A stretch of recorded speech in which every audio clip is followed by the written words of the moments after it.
അങ്ങനെ നമ്മൾ anabas egg ചെയ്തിട്ടുണ്ട്.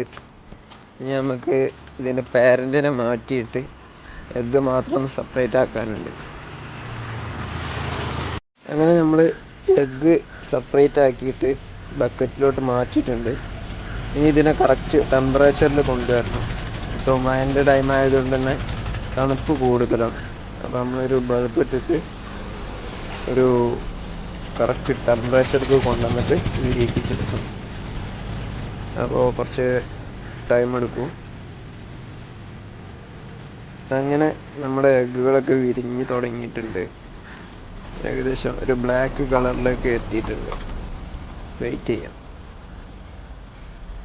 അങ്ങനെ നമ്മുടെ എഗ്ഗ് ഏകദേശം വിരിഞ്ഞ് കുഞ്ഞുങ്ങളായിട്ടുണ്ട്.